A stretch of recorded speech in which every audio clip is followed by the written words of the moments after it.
സംസ്ഥാനത്ത് ഇന്നു പെയ്ത മഴയിൽ വിവിധ സ്ഥലങ്ങളിൽ ഏറ്റവും കൂടുതൽ മഴ ലഭിച്ച ഇടങ്ങൾ ഏതൊക്കെയാണ്, ഏറ്റവും കുറവ് മഴ ലഭിച്ച ഇടങ്ങൾ ഏതൊക്കെയാണ് എന്നുള്ളത് നമുക്കൊന്ന് പരിശോധിക്കാം. ആദ്യം പോകുന്നത് ഏറ്റവും കൂടുതൽ മഴ ലഭിച്ച സ്ഥലത്തേക്കാണ്. ആദ്യം പറയേണ്ടത് തിരൂരാണ്. തിരൂരിൽ ലഭിച്ച മഴയുടെ അളവ് 130 മില്ലിമീറ്റർ ആണ്. അടുത്ത സ്ഥലം എന്ന് പറയുന്നത് വെള്ളായക്കുടിയാണ്. വെള്ളായക്കുടിയിൽ ലഭിച്ച മഴ 124 മില്ലിമീറ്റർ ആണ്. ബ്രഹ്മമംഗലമാണ് അടുത്ത സ്ഥലം. അവിടെ പെയ്ത മഴയുടെ അളവ് 123 ആണ്. തീർന്നിട്ടില്ല.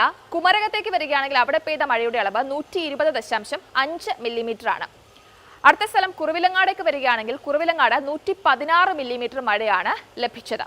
എടവണ്ണ 110 മില്ലിമീറ്റർ മഴ ലഭിക്കുന്നു. ചൂണ്ടിയിലേക്ക് വരികയാണെങ്കിൽ ചൂണ്ടിയിൽ 107.5 മില്ലിമീറ്റർ മഴയാണ് ലഭിച്ചത്. കുമരംപുത്തൂരിലേക്ക് വരികയാണെങ്കിൽ 106 മില്ലിമീറ്റർ മഴയാണ് അവിടെ ലഭിച്ചത്. കുമരംപുത്തൂർ കഴിഞ്ഞാൽ വടശ്ശേരിക്കരയിലേക്ക് എത്തുമ്പോൾ 103 മില്ലിമീറ്റർ മഴയാണ് ലഭിച്ചത്. വണ്ണപ്പുറത്തേക്ക് വരുമ്പോൾ 101.8 മില്ലിമീറ്റർ മഴയാണ് ലഭിച്ചത്.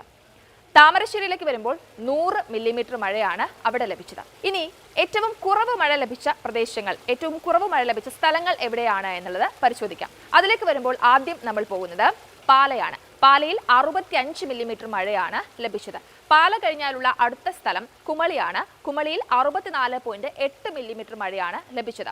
അതിനുശേഷം പയ്യാവൂരിലേക്ക് വരുമ്പോൾ അവിടെ 64.2 മില്ലിമീറ്റർ മഴയാണ് പെയ്തത്. പയ്യാവൂർ കഴിഞ്ഞാൽ നെടുമ്പാശ്ശേരിയിലേക്ക് വരുമ്പോൾ 63.4 മില്ലിമീറ്റർ മഴയാണ് ലഭിച്ചത്. ഇനി തിരുവനന്തപുരത്തേക്ക് വരികയാണെങ്കിൽ 63 മില്ലിമീറ്റർ മഴയാണ് ലഭിച്ചത്. ഇതാണ് സംസ്ഥാനത്ത് വിവിധ സ്ഥലങ്ങളിൽ പെയ്ത ഇന്നത്തെ മഴയുടെ കണക്ക്.